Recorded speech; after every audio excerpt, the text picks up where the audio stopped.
Let's take another call. 617-830-4750 is the number. Our next caller from the 757 area code. Caller, what's your name and where are you calling from? My name is Paul. I'm calling from Virginia Beach. Awesome, Paul. What's on your mind?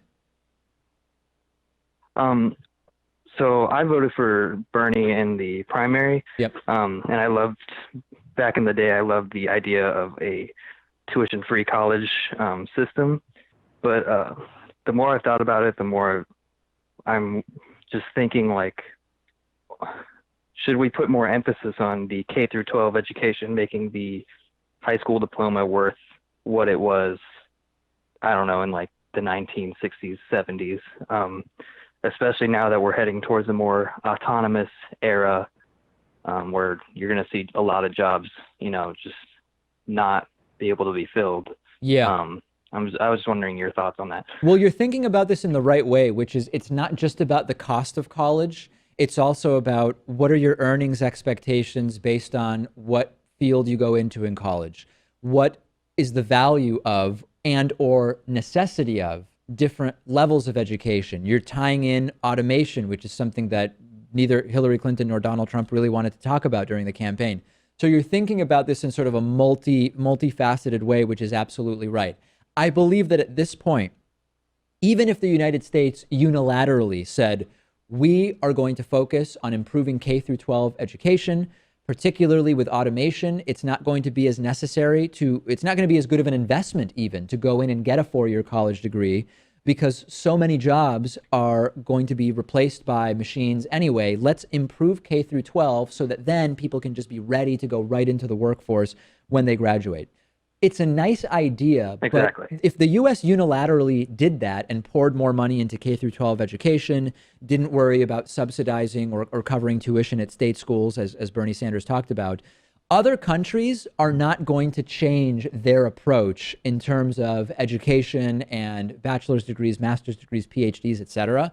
And what it would ultimately lead to would be a situation where we have way fewer jobs because of automation and increasingly people that on paper are not even going to be considered for the jobs by employers because there will be so many applicants from other countries that have more education and higher degrees. Now, the way to prevent that would be, right now, if an American company wants to hire someone from outside the U.S.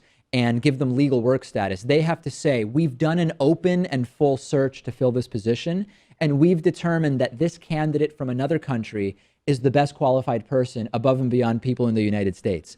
If you have in the US fewer and fewer college degrees and more foreign applicants with college degrees, it's going to make it so that that case that American companies have to make, hey, we did try to hire people in the US, there's fewer and fewer people with college degrees, I believe it will actually hurt the American workforce to the extent that there will be jobs remaining that are not automated away. That's my sense of what you're suggesting. Right. Well, I was just also thinking like restructuring the core curriculum, especially in college, just because for so many, I feel like general education just gets in the way of like what people really want to do, even though, I mean, there's certain things like U.S. history and government, which I am totally on board for both high school and education, obviously to, make smarter voters, as we've seen with this past election.